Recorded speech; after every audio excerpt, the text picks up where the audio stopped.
technical difficulties, but we're on Zoom now, so it's good to be joining you all. So do let us know where you're watching us from today. Do let us know if it's your first time joining one of our lectures. But as is a custom, we normally dedicate the first 10 minutes of these lectures to a Church of the Week, where we look at one of the churches in the care of the Church Conservation Trust. And that's normally delivered by our Chief Executive, Peter Ayres. Now, he's sadly not with us today. He's had a really important meeting that he's had to go to. But we've got some really special to introduce to you today. So without any further delay, I'm going to pass you over to this person who happens to be my boss, so be kind to her. And that's Shana James. She's the Marketing and Communications Manager here at the Church Conservation Trust. So Shana, do you want to tell us what is Church of the Week? Hi, George. Thank you. What a lovely introduction there. So I'm now going to share my screen and George will tell me if I'm doing that correctly. So I'm just going to go into presenter mode. Is that okay, George? That's looking great, Shana. Okay, so firstly, we'd like to thank Ecclesiastical Insurance for sponsoring Church of the Week and for their support of our lunchtime lectures. We think this week's Church of the Week fits the theme of today's lecture brilliantly, as it has a beautifully painted rood screen. So today's church is St Mary's in the beautiful county of Norfolk. St Mary's stands in a watery landscape next to an orchard by the River Ouse. It has green stained glass lights that casts light onto row upon row of carved benches, featuring lively little wooden saints that you can see here, some of which have lost their heads. And these are carved in amazing detail. The font cover as well is a fine piece of carving dating from the Jacobean period. Saints also feature brilliantly in these coloured panels on the medieval rood screen, which we believe dates to the early 16th century. The screen has lost its upper part, but what remains is an excellent example of late medieval work. And it features 8 painted saints. We've only got 4 of them here, but they include St Mary Magdalene holding a box of ointment, St Dorothy holding a basket of flowers and fruit, Saint Scholastica with a red cloak and a cowl-like headdress, and St John the Baptist with the Agnus Dei. Now in the South Chapel is something quite curious. Here we've got a brass in the floor in the shape of a heart, which is very unusual, with an inscription around it. This commemorates Sir Robert Kerville, who died abroad. He's believed to have died around 1450, and it's said his wife requested to have his heart sent back to his home church. His wife dispatched a monk to retrieve the heart, and the inscription, I'm not going to try and read the Latin, but the English translation reads, "Pray for the soul of Master Robert Kerville, Knight of Wigan Hall, son of Edmund Kerville of Wigan Hall, whose heart is buried here." And I think that's rather lovely, certainly very unusual. Now, this isn't a very slick segue, but it's a segue nonetheless into the world of bats. So another reason why we've chosen to talk about Wigan Hall today is it's a home to a colony of bats. And I'm currently working with my colleagues to promote the Bats in Churches project, which is a partnership project over 5 years that CCT is part of. Here's a picture of a lovely little grey long-eared bat. Now, this isn't one of the ones in Wigan Hall, but churches do provide a safe place for bats where they roost, and churchyards are a haven for wildlife and provide insects for them to eat. Now, it's thought that at least 60% of pre-16th century churches across the country contain bat roosts. But this is an out-of-date estimate, so we don't really know. It could be many more, and it's likely to vary across the country. And for centuries, bats have been associated with churches, and this is because traditionally they would have had their roosts in ancient woodlands, but there aren't as many of those around anymore. But these historic buildings with their nooks and crannies for bats to roost in can provide national and even internationally important roost sites for bats. So the Bats in Churches study, here's a page from their website, and it tells you how to get involved. And there should be a link in the chat to the website. So at the moment, bats are out, they've come out of hibernation. They go into hibernation around October time and come out in May. And the study aims to understand how and why these protected mammals use church buildings. So the Bats in Churches study is appealing for volunteers to come forward and help by searching for evidence of bats in their local church. So this could be any church, doesn't have to be a CCT church. And this includes churches all over the country. So the survey runs from now until the end of August. It's all COVID secure and all the guidelines provided on the website. And as I said, there'll be a link in the chat. So that was a whistle-stop tour of Church of the Week with some bonus bats thrown in. And so that was Wigan Hall, today's Church of the Week. Thank you, Shana. And everyone, as is custom, we're going to set a couple of minutes just to ask some questions. So, Shana, last night I was really lucky that I got to go out and visit another CCT church. I had been there before, and that was St. Michael the Archangel, Booton in Norfolk. And I was really interested because we went there to do some filming for Champing. And for those of you who don't know, champing is camping in churches. So we called it champing. We thought it had a nice little ring to it. And we were making an advert there. And one of the activities that people can do is use bat detectors, which I thought was a really good way of engaging the public with bats. But I suppose what I'm going to ask you is that sometimes bats get a bit of a bad press. People think they make a mess of churches. Why are we actually promoting and working with bats and trying to, support colonies? Well, first of all, you're right. Bats do get a bit of a bad press. There's a bit of a misnomer that they're going to get tangled in your hair. And I think that's from lots of Hammer horror films. That doesn't actually happen. They're quite shy creatures. I think perhaps because they come out at night, they're seen as mysterious. But they're really important to the ecosystem. And there are about 18 species of different types of bats in the UK, the most common of which are pipistrelle bats, which are tiny little bats. And I actually have them living in my house in the roof. And I don't actually see them. Occasionally we see them in the garden at night, but they don't get in the way. They're really important to the ecosystem. And we don't know a lot about why bats or how many bats are in churches. There's an estimate about 60% use medieval churches, but it's really unknown, and it's important that we find out so we can protect them and also come up with solutions, because there are many parish churches that have the problems of bat droppings and bat urine on monuments that can stain brasses. So it's getting that balance, and the project works with communities to come up with solutions, and they're all different solutions because all different churches are different, have different layouts and different species of bats. So yeah, it's a very unique project, but one that I think is certainly very interesting.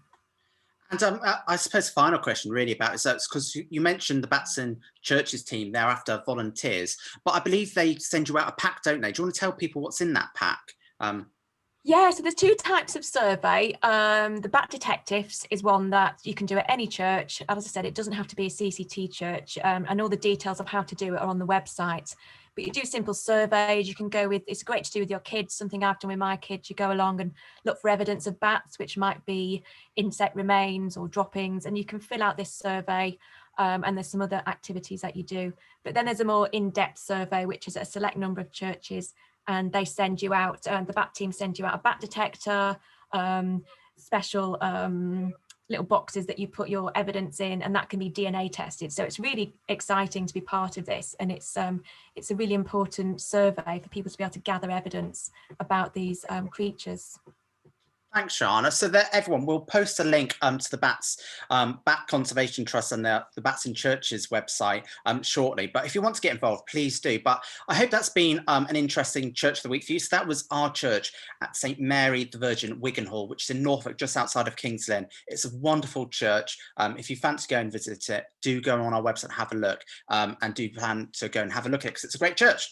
Now, today, we're joined by Dr. John Munns, who is a tutor and fellow at Magdalen College, which is part of the University of Cambridge. And he's going to be talking to us about From Passion to Judgement, the evolution of the Rood in the High Middle Ages. So it's going to be a great lecture for you.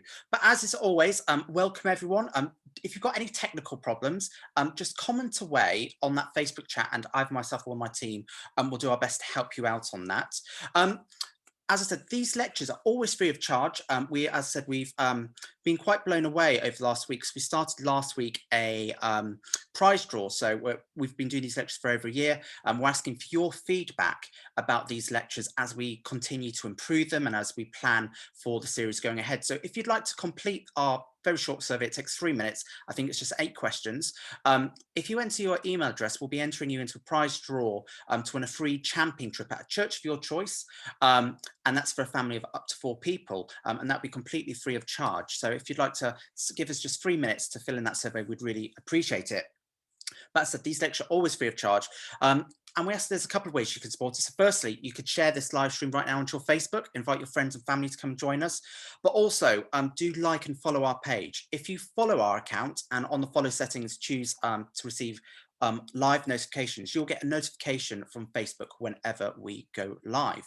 But you can also donate to help us care for our growing collection of churches. So we have 356 churches at the moment across the country. That number is going to increase. This year we're looking on taking on 2 that I know about at the moment, but we'll tell you more about those once it's all firmed up. You can donate by texting. So you can text CCT to 70331 to give us a gift of £3. There are other amounts and codes you can use, so we'll comment away later on with some text giving code as well.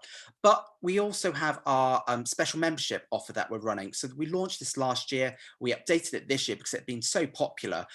If you join us by direct debit from just £3.50 a month, so that is cheaper than a large macchiato from Costa or Starbucks. If you join us from £3.50 a month by direct debit, we will send you a free copy The Secret Language of Churches and Cathedrals by Dr. Richard Stemp. Now, he did a lecture for us during Holy Week this year, and it was phenomenal. Now, to make sure you get your book, you just need to use at the checkout the offer code LECTURE, and that's lecture in capitals. Don't worry, though, we'll post the link telling you how to claim your book and how to join if you'd like to take us up on that offer. But thank you to all of those who have joined so far as members. We really do appreciate your support. If you've joined us, do let us know what you think of your Pinnacle magazine. Are you enjoying being a member with us? One thing I should just say is that we've been inundated with people who have signed up for membership. So we've ordered a brand new print run, an exclusive print run of this book. It's been printed. We're taking receipt of it hopefully in July. And so we should be posting your free book out in early August. As I said, if you've got any questions, any comments, please comment away. Do also ask your questions for Dr. John Munns during the lecture, comment away, and we'll ask them to him at the end of the lecture. So as I said, we're going to be joined by Dr. John Munns today from Cambridge University, who's a tutor and fellow at Magdalen College. So without any further delay, I'd like to introduce John. And again, thank him in advance because he's given his time freely today to come and talk to us. So thank you so much, John, for giving the time of day to do this lecture for us. And over to you. Well, thank you very much, George, and hello to everybody, and thank you very much for inviting me and for having me. I'm going to try, this is where it all goes wrong right at the beginning, isn't it? I'm going to try and share my screen. Let's see if I can get this right.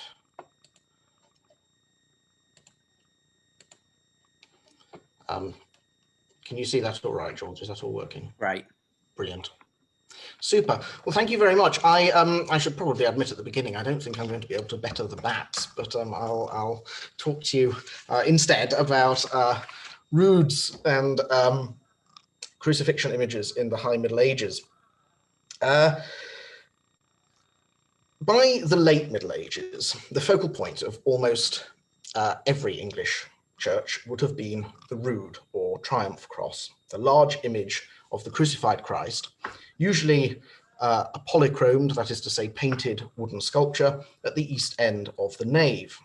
In greater churches, such as cathedrals or large abbey churches, this might have stood on a stone pulpitum or screen separating the nave, the public part of the church, if you like, in the west, from the choir in the east, the choir in which the monks and the canons recited their daily office and celebrated the high mass. In smaller parish churches, it would have sat above or in front of the chancel arch, either hanging from the arch itself or standing on a wooden rood screen, often very richly painted, like that one we just saw at Wigan Hall, or on a beam, which again marked the gateway between the body of the nave and the more sacred east end beyond. The cross itself would often be flanked by mourning figures of the Virgin Mary and St. John, the beloved disciple, and possibly by representations of the cherubim.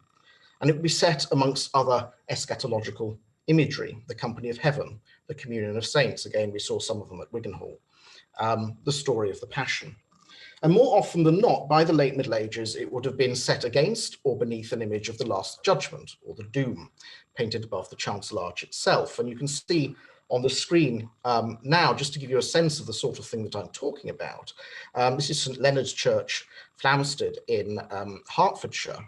And above, you see the rood screen with the rood above. The rood, the cross and the figures, for reasons that will become clear as I continue to talk, are modern. They're 20th century, but the screen and the painting above here, the Doom painting, is 15th century. And it gives you some sort of sense of the context in which these figures would have been seen.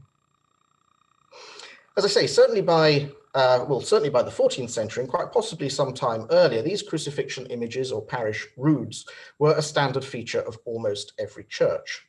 And that means that there would have been thousands of them by the eve of the Reformation. Somebody from CCT will correct me, no doubt, but I think there are about 13,000 medieval churches and chapels left in England, and pretty much every one of them would have had a rood.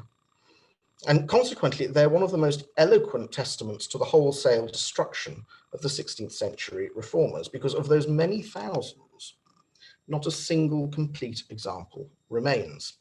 Perhaps even more extraordinarily, we know of only a tiny handful of fragments. So in this lecture, I want to talk a little bit about the development of these roods and what they might have looked like. As I say, by the later Middle Ages, they'd become a commonplace and had almost certainly reached a level of iconographical stability, but that was not always the case. And I'm going to be looking, therefore, at the slightly earlier period, from about the middle of the 11th century, circa 1050, the eve of the Norman Conquest, to the end of the 13th century, a period generally known as the High or Central Middle Ages. And this was the period in which the rood became established as the standard focal draw of the medieval nave, in parish churches and chapels as much as the great cathedrals and abbeys. It's also a period in which the image itself underwent some important and significant changes. All very well, you might say, but if they've all long since been destroyed, how on earth can we know what they look like? Well, it's a good question. I've used the term rood in the title of this talk quite deliberately. When we use it today, it's generally to designate these images that I've been talking about standing above the rood screen at the east end of the nave. In the Middle Ages, however, it was commonly used to refer to any image of the crucified Christ. Rood or rod, simply the Old English word for cross. It's really the Old English word for pole, but it's, oh, I'm skipping ahead, sorry about that, for pole, but it came to designate Christ's cross, and it remained in common parlance as the name for the crucifixion image, as I say, any crucifixion image, throughout the English Middle Ages. The sculpted roods from the naves of the country's cathedrals and parish churches may have been utterly destroyed, but many other crucifixion images survive in metalwork and small-scale sculpture, in wall paintings, and most extensively in manuscript illumination. We also have a few, or too few, but we do have a few written descriptions. And in addition to that, there are a pretty good number of survivals elsewhere, overseas, in territories with which high medieval England shared strong artistic, cultural, and commercial links. Most extensively, modern-day Germany and Scandinavia, also France and northern Spain. And while we have to be a little bit careful about the differences in genre and material and style and scale, we can nevertheless use all these sources to reconstruct some sense of the evolution of the rood in high medieval England.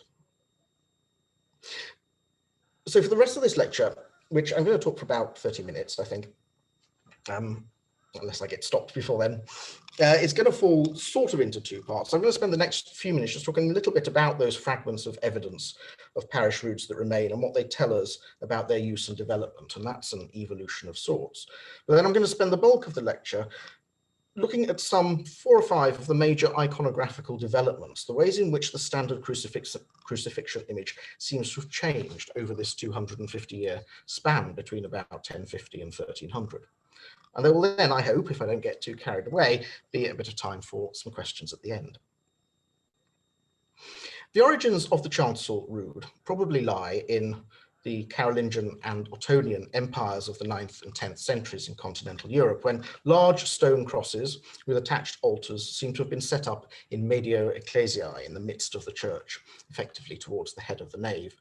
And this seems to have happened especially in large monastic churches on the continent. And they probably provided an important stational site for processional liturgies and something of a waymarker on the liturgical journey from the main entrance to the church that would usually have been at the west, possibly also where the baptismal font would be, if there was one, to the high altar at the east.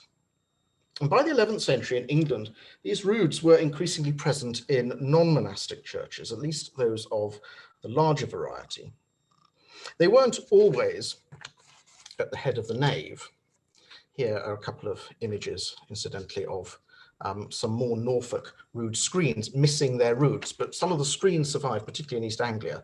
The roods, alas, did not. So as I was saying, they weren't always at the head of the nave. Sometimes they hung above the high altar. Sometimes the written accounts suggest they stood on the ground, often life-size and part of a sculptural group, together with St. Mary and St. John.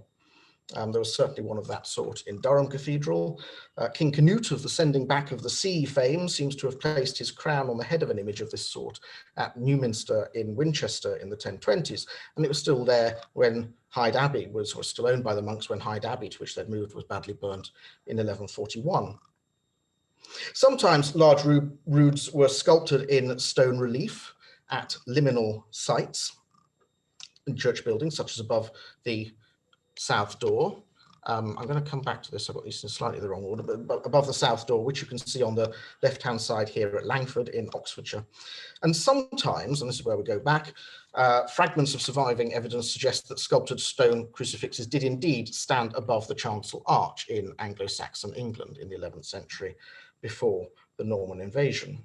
And so here on the left at Bitton in Gloucestershire, you can see in that red square in the centre there, just the remains of Christ's feet and the head of a serpent just underneath them. The roof was much higher in the 11th century, and that would have been a full-size stone relief crucifixion image, Rood, at the east end of the nave. And on the right, not far away at Bibri, also in Gloucestershire, you can see in the red square there, just about, the remains of a figure of the Virgin Mary set into the 11th century east wall of the nave, and that points to there having been a chancel rood in the centre there too, and you would have had the figure of St. John on the opposite side. If we go back to Langford in Oxfordshire, this unusually has two monumental stone roods of very different sorts, but quite possibly of roughly the same age. So there is an awful lot of scholarly debate about exactly how old these two images are, but the chances are, I think, particularly when one takes into account the age of the church, that they both probably belong to the later 11th century, the second half of the 11th century, although they may be much earlier. Discerning their original purpose and indeed their age is particularly difficult in this case. Neither of them is in its original state. You can see the image on the right there is missing his head. The image on the left has been put back, has obviously been taken apart at some point and put back together, and Christ's arms are upside down, and Mary and John are on the wrong side to the side they should be on. So it's very difficult to tell very much about what the original function of these roods were. But what they do suggest is that by the late 11th century at least, images of the crucified Christ were being produced in England in a variety of iconographical types. And this is well borne out by the 11th century manuscript record as well, where, as here at Langford, you find even sometimes within the same manuscript, different images of the crucifixion depicting it in different ways, with different levels of liveliness or suffering in the Christ figure. And these seem to be able to sit alongside each other. The older Christus Victor or Christus Triumphans, which we see on the right here, the robed Christ, following Ottonian models, shows him robed as a ruler. Very probably he would have been crowned.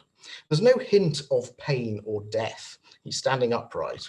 He's fully and resolutely alive, and he's standing in front of the cloth, in front of the cross, as though it was a sort of cloth of state. But then on the left, you see an alternative model. Here, Christ is stripped back to a loincloth, albeit a neat and fairly fulsome one. But his knees are bent a little bit and his head leans to the side. It's difficult to tell in the current state of the sculpture, but it's likely that his eyes would have been open, and he seems to be crowned, again with a royal crown. So unlike the robed Christ on the right, this on the left does show some evidence of suffering. That's real enough, but it's not agonized. And often in these images at this stage, Christ seems to be conversing with his mother. He's suffering, he's dying, but it's not an agonized suffering. And then elsewhere, from about the same time, we find images that are somewhere in between. So in the middle there, you've got a rood outside, again, Romsey Abbey in Hampshire, and on the far left, you've got another rood group, which would have been, it's now sort of in part of the vestry, it would have originally have been outside at Headbourne Worthy, just outside Winchester, also in Hampshire. And these again are both 11th century images. And the one in the middle from Romsey Abbey, you get a good sense of that sort of somewhere in between. There's no royal robe or crown, but again, there's no hint of pain. Christ is standing solid and erect. The Manus Dei, the hand of God, is pointing down at him out of heaven. And so ultimately, although it's expressed in varying degrees, these are all images of victory and power. This is the Christ who will come in majesty and judgment, with the cross and other symbols of his passion paraded as spoils of a war won. What we don't know is how widespread these roods were before the conquest. Were they generally limited to larger churches? All the examples here are from relatively large and important churches. We have very little sense really of how uniform they were, even where they did exist, in function or location within the church. Many of them have been moved. And as I say, the sense that we do have, insofar as we can tell, is that they were found in a variety of different places, and probably fulfilled a variety of different functions. They were also of a variety of different iconographical types, as I said. Now, famously, the Norman conquest brought in its wake a vast project of stone church building, alongside a thoroughgoing reform and reorganization of the English church as a whole. Soon, which is to say within about half a century after the conquest, every parish would have a stone church. Prior to the conquest, most of those that were less than minster status, that were not major churches, would have been constructed of wood, but the Normans brought stone building in vast quantities. Huge monastic houses sprung up across the country, and almost every diocese had a new cathedral, or at least the start of one, within those first 50 years. A number of these, in fact, were combined into the peculiarly English phenomenon of the Cathedral Priory, a diocesan cathedral staffed by a monastic community, of whom the bishop was the titular head. And in these great churches, and here you can see the nave of St. Peter's Abbey in Gloucester, now Gloucester Cathedral. It wasn't in the Middle Ages, it was an abbey church. But in these great churches, the monumental rood separating the nave from the choir and sanctuary was the norm. A set of decretals of guidance notes, if you like, promulgated by Lanfranc, the first Norman Archbishop of Canterbury, which sets out the ways in which English monastic houses were to operate, contains the first clear evidence of an important liturgical function for these great crucifixion images in these large monastic churches. And that dates from the end of the 11th century. But how widespread they were in parish churches in the early Norman period is far more difficult to discern. Just before we leave this image of Gloucester, obviously it's changed a lot. But the nave was building begun in about 1089, was finished by about 1100. And if in your mind's eye, if you like, if you replace the great organ case there with a monumental rood on top of the pulpitum, you can get some sense of what it might have looked like at the turn of the 12th century. Back to parish churches. The example I've got for you here is Kempley in Gloucestershire, which is a rather small church, dating, and we can date it reasonably accurately because dendrochronology has been done on the roof timbers, and they date to between about 1120 and 1140. And there's a lot of wall painting in Kempley Church, and that at the East End is the oldest and dates from about the same time as the church was built. So it's, if you like, original, dating to about the 1130s. And that's what you see here. And you can see a coloured chancel arch, a polychromed chancel arch. Beyond it, incidentally, in the chancel are some wonderful frescoes of Christ in majesty, heaven in effect. But above the chancel arch, you see this diaper work, where everywhere else around this figurative image. You also see in this red box here to the right the figure of St. John. And again, this strongly suggests, and a door here for a rood loft, this strongly suggests that what you had above the chancel arch here was a rood, was a crucifixion image. And behind the rood here, there's a narrative sequence which seems to be ending with the events of Easter morning. So so you've got the sort of the whole context, the narrative context of Christ's crucifixion there in wall paint. So these parish churches that that show some evidence of having a rood at a relatively early date, here we're talking perhaps about the 1130s, do exist. There aren't many of them. Richard Marks has pointed out the possible survival of a mortise for a rood beam at, I think it's pronounced, Benego Church in Hertfordshire, and possible hooks for a hanging rood that poke out of the chancel arch at Chilcombe in Hampshire. So there are these little hints, and in some cases, like at Kempley, a little bit more than a hint, but they're not very, very widespread. So we really don't know how common they were. One of these parish churches of the 1130s, roughly, however, does offer up our sole surviving substantial example of a figure, the remains of a figure, from a medieval English chancel rood.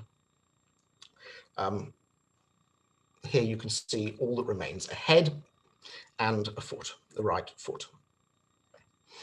These two fragments were discovered in 1913, sealed up in the wall near the west crossing arch of the parish church of All Saints in South Cerney, also in Gloucestershire. And they're almost certainly from the chancel rood of the 1130s, which is, as I say, roughly when the present building there was begun. They were clearly deliberately preserved at some point. Only the head and foot remain, and they were sort of walled up in a sort of sealed up in a sort of relic-like way within the fabric of the building. The best guess is that what happened here happened long before the 16th century Reformation, probably as early as the end of the 12th century, when the rounded Norman chancel arch at South Cerney would have been replaced by a taller early English pointed arch, and that would have likely occasioned the commissioning of a new rood to fit in this newly configured space. And the old rood, instead of just throwing it out, this is a holy image, elements of it were preserved within the wall. And it means that we have one, only one, but we have one, part of one remaining medieval English rood. Now, there's far too much about this particular rood that we can never know, but there are some things that we can learn from it. It wasn't that large. We can guesstimate a height for the Christ figure of about 75 to 80 centimeters. You can see the image of his head on the left there being held in by a person's hands there, and the foot, or the pencil, instead, that's a pencil across the foot showing the angle of the nail that it went through the foot. And that's my finger, I think, at the top there. And again, that shows you some sort of sense of the relative size. So it's not large. And we can extrapolate from that the whole cross itself was probably only about 1.5 meters tall. From these fragment remains, we get the sense that the figure is delicately carved, and relatively emaciated. I mean, the bones of the foot are visible beneath the skin. And that angle in which the nail went through the foot, brilliantly displayed by me with a pencil there, as well as the angle of the ankle itself, suggests that the legs and feet sat side by side, very likely bent slightly at the knees. Most strikingly in this image, Christ's eyes are closed. He's dead. The death is not agonized, it's serene. He's almost asleep, if you like. There's no trace of blood around the nail wound in his foot, but he's dead. And that's a change from most of the preceding English crucifixion images. There's also a slight suggestion on the head, although it's difficult to be certain, a slight mark that suggests that he might at times have worn a crown, although that's very far from clear. But what we can say is that the style, the shape of the face and features, the hair and the beard is strikingly reminiscent of crucifixion images of all sorts and sizes, from Scandinavia to northern Spain. from the second quarter of the 12th century. And just two examples here. The one in the middle is in Belgium from a rood in Louvain, Saint-Pierre in Louvain, and the large rood, or obviously it's been heavily restored, but the large rood on the right there is still in situ in Hamnskirke in Gotland in Sweden. And you can see they are of a similar sort of aesthetic to these remains found in South Cerney in Gloucestershire. Now, some of these images appear to be alive, like the one from Gotland. Some of them appear to be dead, like the one from Louvain. But they all display a balance of evident humanity and divine dignity. And it seems that in Northern Europe, at least, the impassive robed Christ of unqualified triumph that we saw an example of from Langford seems to have given way to a more effective, more vulnerable, more sympathetic model by the second quarter of the 12th century. But that said, we're still a good way from images of agony or pain. This Christ is more evidently a man, but he's still also unquestionably God. And as I've said, although South Cerney is our only surviving chancel rood figure from England, we do have quite a good number of smaller metalwork images. Here is one of them that's now in the British Museum from this period, and these would have adorned probably processional or altar crosses. And again, you can see this one is very clearly stylistically comparable to the South Cerney figure. This one here isn't, but as it happens, but a good number of them are also crowned with a royal crown. Now, it's difficult and rather dangerous to generalize at all in all this. The evidence is so fragmentary and slight, but I guess we're all friends here, so I am going to generalize a little bit and hope that you'll forgive me. From the evidence that we have, little as it is, it does seem that at this period in the second quarter of the 12th century, the images are really in the middle quarters of the 12th century. The images of Christ on the cross are generally rather finely balanced. They're more human and effective than so much of what went before, but they still retain a certain regal, dignified serenity. They are still, most importantly, recognizably divine. I'm going to move on now to an iconographical change that begins to shift that sort of balance. The second half of the 12th century saw what was perhaps the most significant iconographical change in the depiction of the crucified Christ. And it's in the Middle Ages, at least. And it's all the more fascinating because at first sight, it appears to be so minor. And that is the change from the depiction of Christ being attached to the cross by 4 nails, 1 in each hand and 1 in each foot. And you can see an example of that from a processional cross of probably the 1160s, bronze processional cross there on the left. Change from that to him being pierced by only 3 nails, 1 in each hand, and a single long nail driven through both of his feet, which are now necessarily crossed one over the other. And there's an example of that on the right from the later 13th century. Now, it's not entirely clear how or why this change first took place, but the earliest surviving example that we know of on a font in modern-day Belgium is conveniently dated, and so we know it's from 1149. So this appears to be a mid-12th century innovation. At almost exactly the same time, Abbot Suger, the abbot of the great royal Abbey Church of Saint-Denis, north of Paris, erected a great new crucifix in the Abbey Church, in which he was undertaking a massive amount of building work and decoration and embellishment. And part of the purpose of this crucifix, it seems, may have been to showcase 3 great sapphires that Suger had acquired and which seem to have taken the place in the image of the nail heads. And they would have showcased in their turn the fact that the Abbey of Saint-Denis laid claim to one of the original crucifixion nails amongst its relic collection. It seems that there were 3 of these sapphires, not 4. And from the descriptions that we have, it seems that there's a good chance that Suger's Great Cross of 1145, 1147 might have been a very early and quite possibly the first example of this 3-nail type. But there are other theories too. Some have suggested that the movement from 4 nails to 3 had a rather loftier explanation than that was the number of sapphires they had.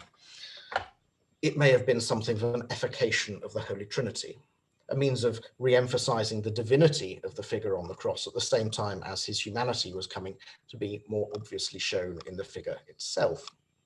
Of course, it need not be an either or. It could be a both and. We can speculate. We don't really know.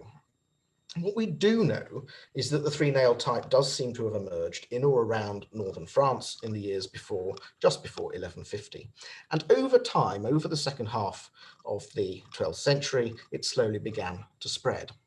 Now, this was not to everybody's liking. The Cathars, a large heretical sect based largely in what is now the south of France, they began to use this type, or at least to claim that Christ had been crucified with 3 nails and not 4, and this was no good. The Spanish bishop Lucas de Toy railed against it. He railed against Cathars a lot, but he railed against this in particular. And Pope Innocent III, beginning of the 13th century, agreed. Long established tradition attested to the fact that Christ was crucified by 4 nails, not 3. The 3-nail type was not to be used.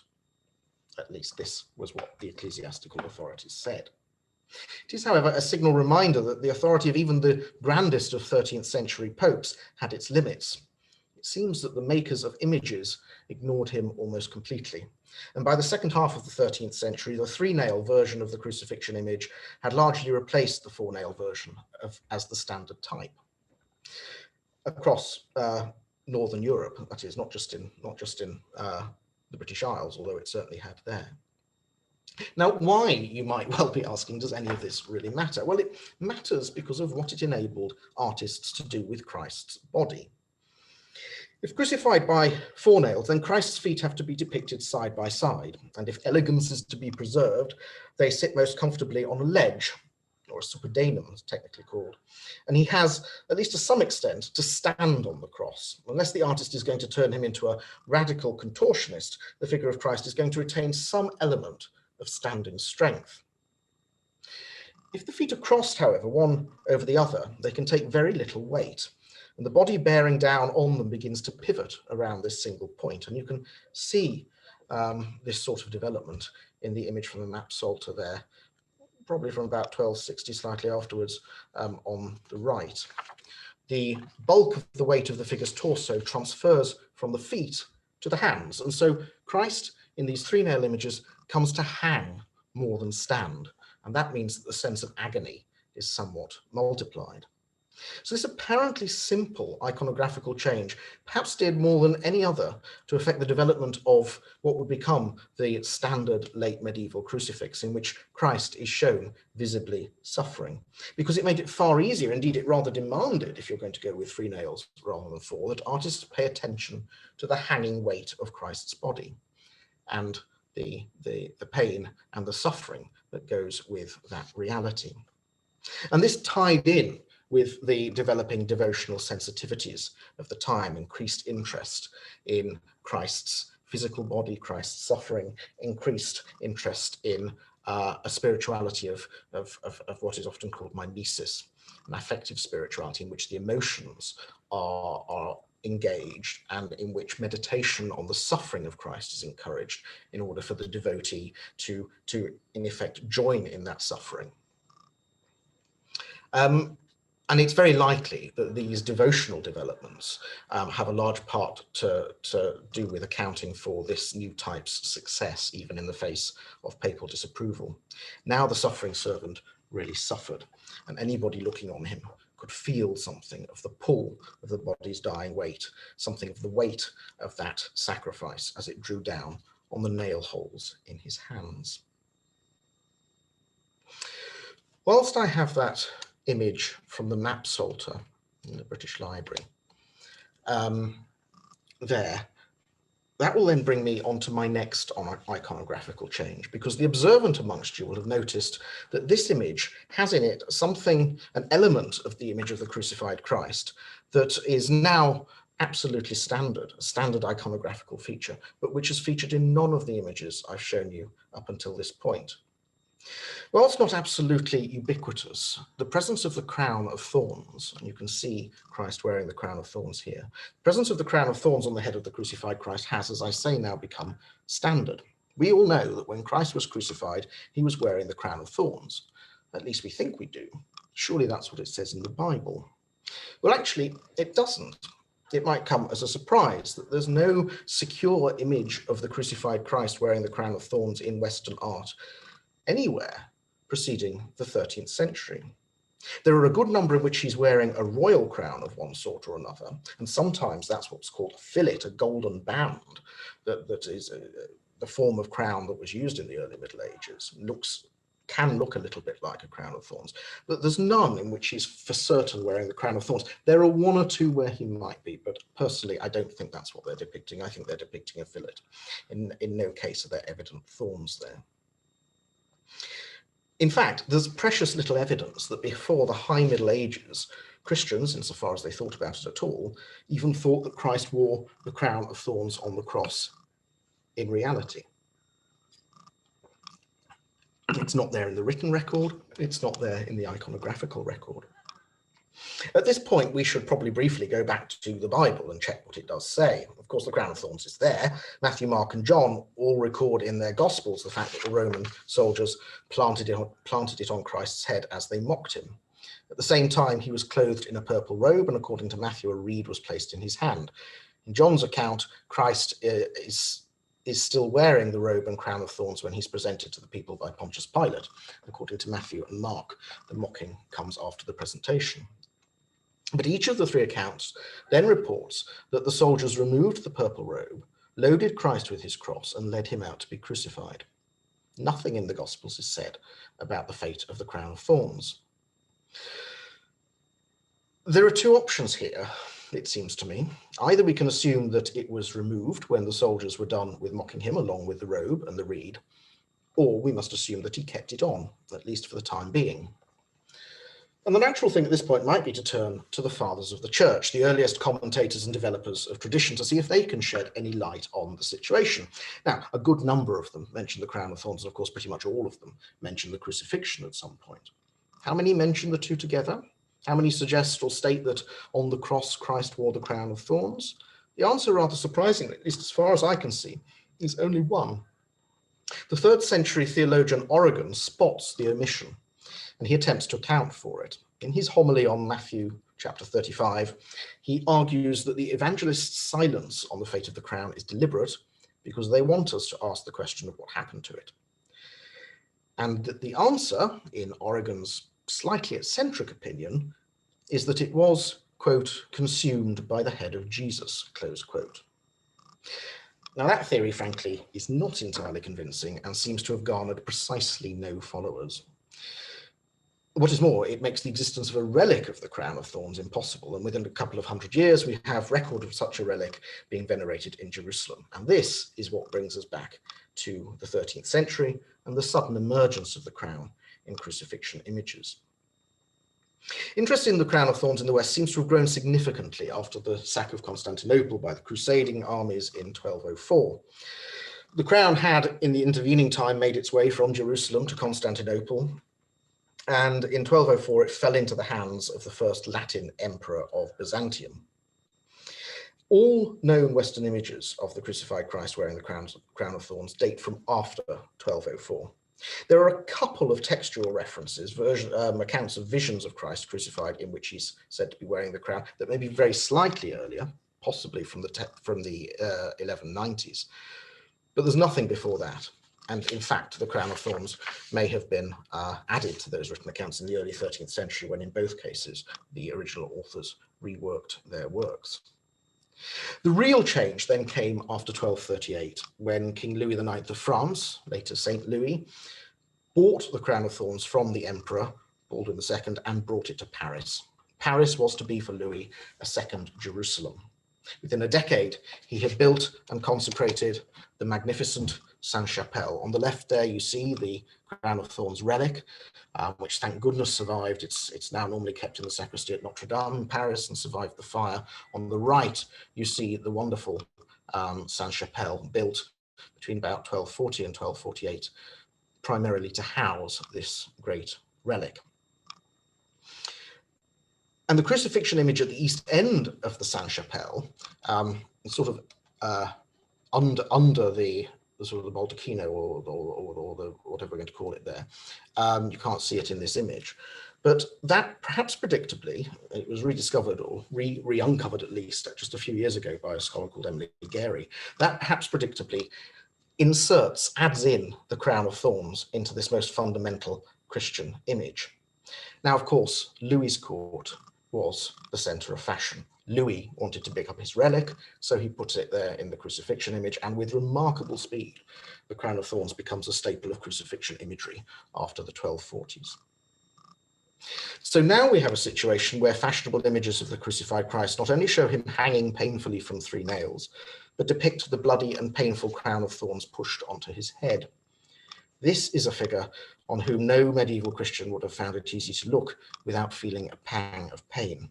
This is a saviour who really suffered, whose sacrifice is inescapable. This is the man of sorrows of late medieval religion.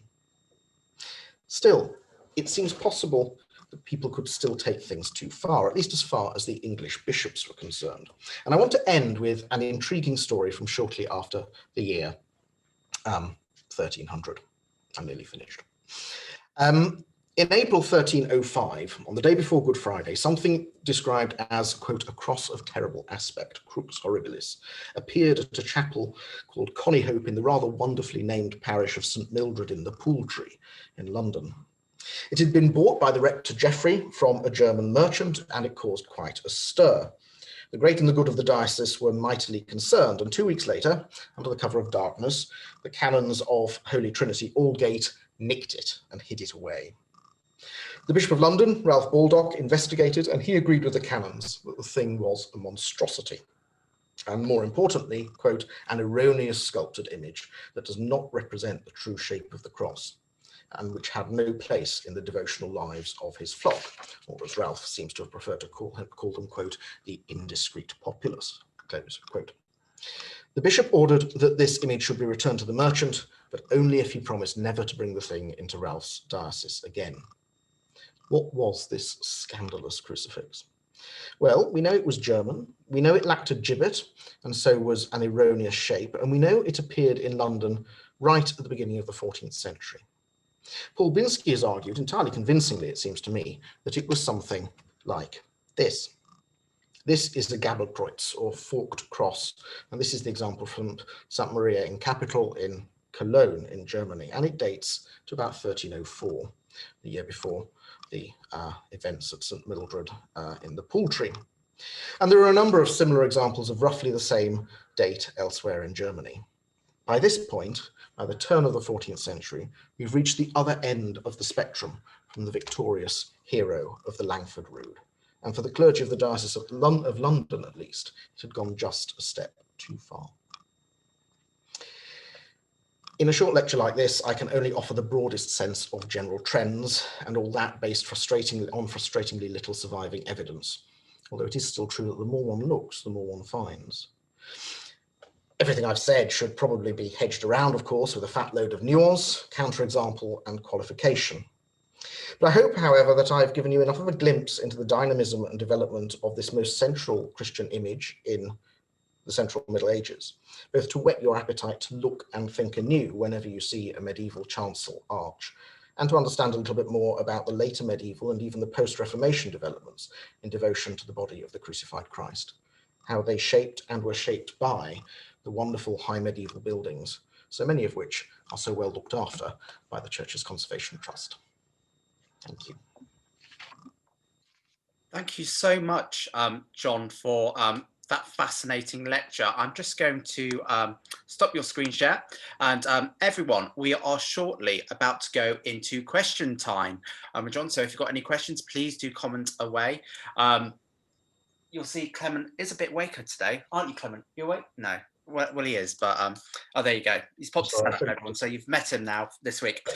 For those of you who've really enjoyed this lecture, John's written a fantastic book called Cross and Culture. Now, I've got the hardback copy. We're going to be stocking this on our website. It's not on our website at the moment, but a paperback has just been published, which is cheaper than the hardback. Now, Boyd Ellen Brewer, the publisher, are running a discount on that at the moment, and they're doing it just for people who are coming to John's lecture today. So we're going to post details in the chat if you'd like to buy direct from the publisher. If you're happy to wait, you can buy it from us. And as always, we will try our best to give you a good price. We do try and give it at a discounted rate as a thank you to everyone buying from us. Finally, thank you everyone. Do let us know if this is your first time, and let us know if you've enjoyed the lecture. But as I said at the start of the lecture, these lectures are always free of charge. We've got lots more coming. If you've missed any of them, don't worry, because you can always catch up any of our lectures free of charge. There's a playlist in the description to this video. There's a playlist that you can click onto, which takes you to all of our previous lunchtime lectures. So you can watch them at your heart's content, anytime, anywhere, and in any place. But if you have enjoyed them and would like to support us and show your thanks, do consider becoming a member with us. As I said, it's from just £3.50 a month by direct debit. And if you use the offer code lecture in capitals, you'll get a free copy of The Secret Language of Cathedrals and Churches by Dr. Richard Stemp. Now, I saw someone was asking questions about, was this lecture included in this book? The answer is yes. This book goes through so many different topics connected with churches. A lot of our lectures coming up later this year, we've drawn inspiration from this book, but it talks about rood screens. So it talks about Pacific Church in Essex, but it also talks about the stone equivalent. So it talks about pulpitums in abbey churches and cathedrals. So if you'd like to get a free copy of this, become a member with us by direct debit, and make sure you use the offer code lecture. Now I'm going to jump straight into questions, because we've got about 10 minutes today, everyone. So one question I think we could start with, John, is why do you think anything survives at all of some of these? So you showed some of the churches where the head's just gone. Why do you think anything survives? Because if people were going to destroy it, surely they would just destroy the entire thing. Yeah, it's a very good question.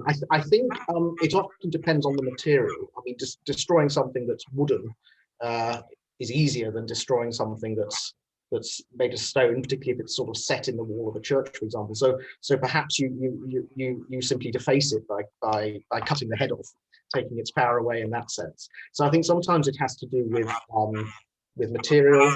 I think it also has to do. I mean, one of the notable things is how many manuscripts have survived, and that's because 16th century academics like to collect them. 16th century divines like to collect them. And so a good number of those have survived in private collections, and they're now by and large in public collections, which is fantastic. But so I think it depends largely on the nature of the thing. I mean, as I say, the fact that absolutely, apart from that head and foot, nothing of this huge number of wooden roods survived, it's because you can burn wood. The other thing that didn't survive nearly so much, but was really important in this period, the sort of the most important art form in many ways, is metalwork, because of course you can melt it down, and if it's made of gold, you're going to melt it down and use it for something else. Again, if it's lead or something like that, it's of less value. It's still be melted down. If it's stone, well, you might use it to build with, but you might as well just leave it propping up the wall. I think that's something to do with it. And do you think that the part of the purpose of having a rood was to serve members of the congregation who may not be literate, who can't read? And was it really a visual stimulus to aid worship, do you think? Yeah, I mean, you have to remember, I think, that as we saw hints of in some of those images I showed, the rood sort of, very often by the late Middle Ages with the Last Judgement image above it, or earlier perhaps Christ in Majesty, was sort of stood at the center of a huge amount of imagery in a lot of these churches. The walls were plastered with color and plastered with image. And we do have, I mean, the one I'm thinking of is from Paris, actually. We do have, for example, sermons, medieval sermons, where the preacher is clearly pointing at an image, and he says, look at the sweet beam of Christ's head. Look, he's looking down at you, gazing lovingly upon you. So we know they were used in that way, yeah. It was one of their uses, but it wasn't their only use, I don't think. And sorry, I've got a hot dog now. How do you think roods connect to, or the English rood connects to some of the examples on the continent? So what came first? Because obviously in Lucca, you've got the Volta Santa, the Holy Face of Lucca.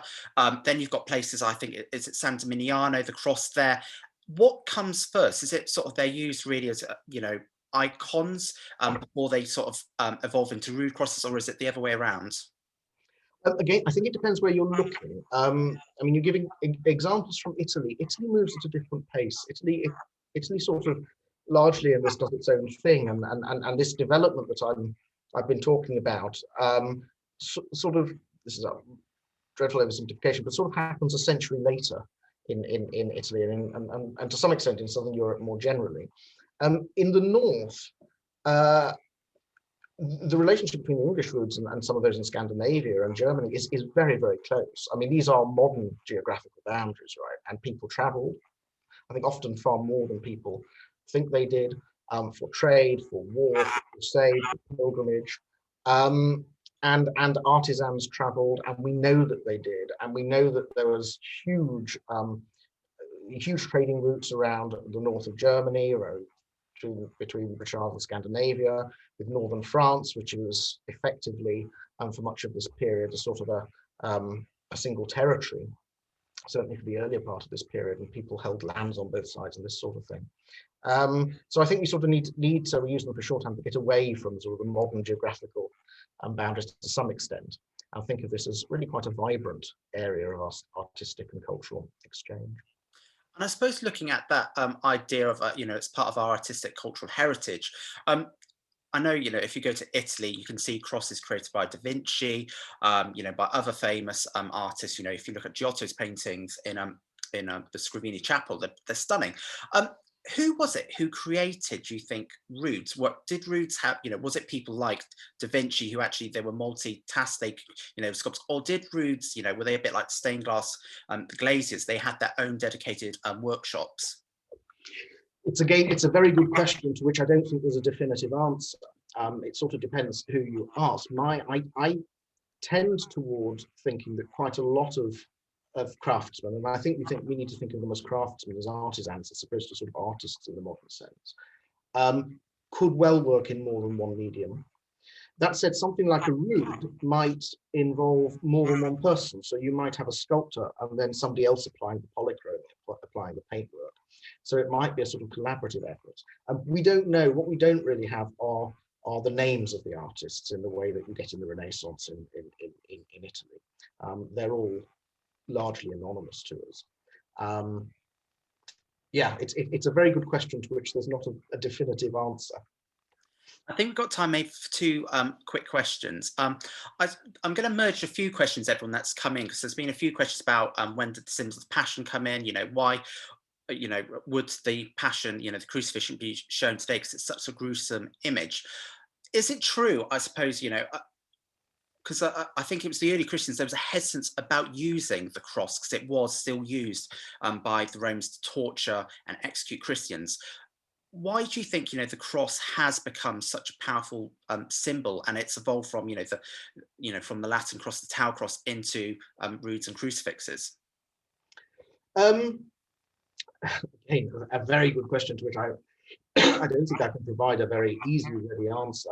The title that I took for my talk was ruthlessly plagiarized, as you know. So I put it in quotation marks. Well, a book by Rachel Fulton that tries to trace this from Judgement to Passion, and it's something I try and get at as well in mind. I think the sort of the I won't call it an explosion because there's a lot of it around previously, but there is a sort of the crucifixion image really does become the central image in from sort of the late 11th century onwards. There are a number of reasons that might have something to do with it. One of them, unfortunately, is the Crusades. And I think the identification with Christ's sacrifice in a very literal sense, through sort of putting your life in danger going on crusade, to the land of the cross, if you like. And coming back in the other way, there's cross relics and passion relics and this sort of thing. Connected to that, I think there are some important theological and devotional developments around the end of the 11th century, particularly to do with people like Anselm of Bec, who was Lanfranc's successor after Canterbury. Which, and so I can't go into detail because there wasn't time, but have a lot to do with this increased emphasis on sort of personal identification with Christ's suffering, an increased place for emotion and affect in and feeling, if you like, in devotional practice. And I think the easiest way to get at that is by sort of devotion to meditation on the cross. And I think that's very possibly something to do with it. Thank you, John. And one final question, because I know you've got to go. Final question. Do you have a favourite depiction of the crucifixion, and why? Oh, good gracious me.